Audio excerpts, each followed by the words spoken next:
Hello folks, welcome back to the channel and welcome to the press launch for CFMOTO.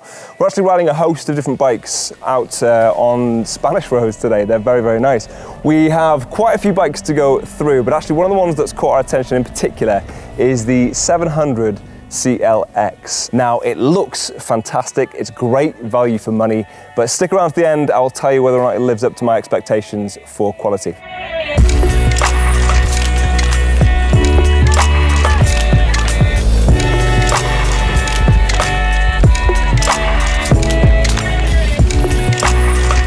Now then, the first thing to address is that there are three different versions of this bike. The 700CL-X platform has three different flavors, essentially. They take the bike in slightly different directions, but they all share some fundamentals. CL-X stands for classic. They have a kind of retro look and retro vibe to them. You can get either the sport version, heritage version, or the adventure version, which we have here. They all share the same motor, so you've got a 693cc liquid-cooled parallel twin. It develops about 70 brake horsepower at 8,750 revs and 61 newton meters of torque at 6,500.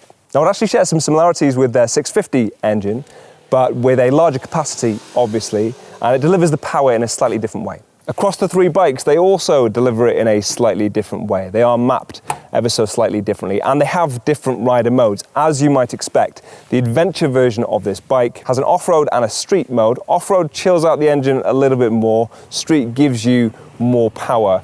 Different to that, if you go for either the sport or the heritage, you have eco or sport modes. And I have to say, I noticed a bigger difference between eco and sport than I did with street or off-road. The other thing to mention though is that in off-road mode you can also turn off ABS on the rear. For an adventure bike, for a scrambler style of motorcycle, that is a useful thing. When it comes to the other componentry, you will notice different wheels between the sport, heritage and the adventure bikes. Obviously the adventure comes with these spoke wheels, which is appropriate for its style. You have an 18-inch front, 17-inch rear. On the sport version, you have a 17-inch front, so it is a little bit quicker to turn. You will notice between them that you have fully adjustable front suspension, semi-adjustable rear, but obviously they are set up differently. You would want this to be a little bit more cushy, a little bit softer, more forgiving, and it definitely is over the heritage or the sport versions. The ergonomics are obviously also different, so with the sport you have those lower handlebars, those clip-ons. With these, obviously you have them more swept back and higher placed. That will give you the ability to stand up on a bike relatively comfortably. And on the heritage, obviously they're slightly lower down from these. And another big difference is that on the sport, you actually get Brembo calipers up front and dual discs, so braking power is noticeably improved on that bike. Possibly even a little overpowered actually for the kind of riding you're likely to be doing on it. They really have got a good amount of grip. But having said that, even the single disc and single Jejuan caliper on this bike and the Heritage do a great job of stopping you as well. Another difference you'll very quickly spot when it comes to ergonomics and comfort is the different seats. So it is a much cushier, plusher seat on the adventure version, on the heritage version. On the sport version, it's actually still really comfortable, and the riding position is very comfortable as well.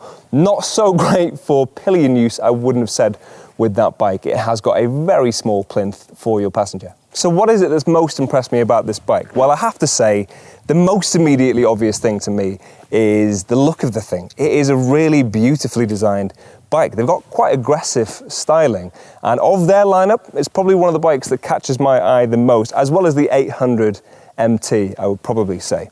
I do like the adventure version. I love this scrambler setup with that high mudguard on the front. These plates on the side look really good. I like these mock fins on the engine casing as well. And everything just looks bold and chunky. If you look at the Sport, it actually has a really nice tail section as well. Very pretty bike from the rear. The next thing is the equipment that you get on these bikes, and for the price, and I will come to that in a few moments, you get some high-rated braking, especially on the Sport version. Obviously, like I say, stopping power on that bike is not a problem. You also get a few different trinkets with the electronics, actually, that they've included. So obviously you get ABS, you have these rider modes on both bikes, and you have cruise control as standard, which I have used and does work really well. it's adjustable as well as you're riding, so you can change the speed up and down. I also think it's a very composed bike, and the roads we've been on today are, shall we say, challenging at the very least. They are some exceptional roads around here in southern Spain.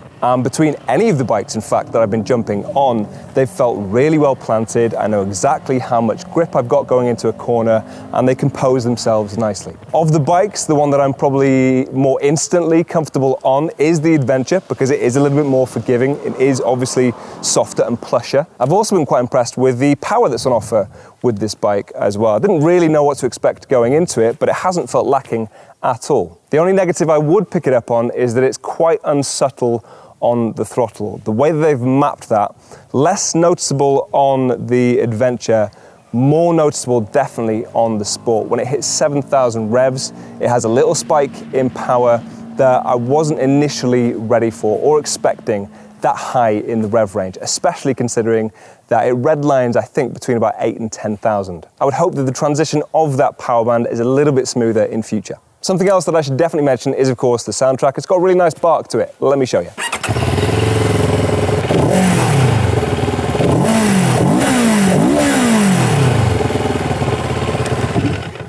And then, of course, we come to price, which is another huge selling point to this, and it shouldn't surprise you, but it is very competitively priced. For the Heritage model, it's £6,999 in the UK. The Adventure version comes in at £7,349, and the Sport, with its upgraded equipment, comes in at £7,549. Compared to some of its competition in the market, I can see that price being very appealing, especially when you consider some of the componentry you have on offer here, and of course the fact that you have a 4-year warranty. Now, one of the things I was looking out for coming on this trip today was the fit and finish, the quality and the feel of the bike. And I have to say, with regards to the switch gear, all of it feels quality, all of it feels nice and solid.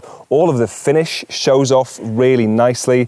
Obviously, they feel nice and composed on the road as well. The gearbox feels really solid and nice to interact with. The same is true of anything else you come into contact with, the levers, the handlebars, the throttle response, although, of course, there is just that one little niggle for me, which is that power delivery in the higher revs.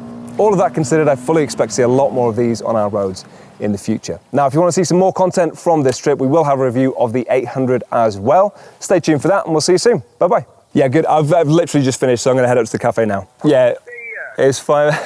Can you see me? I found a nice spot down here.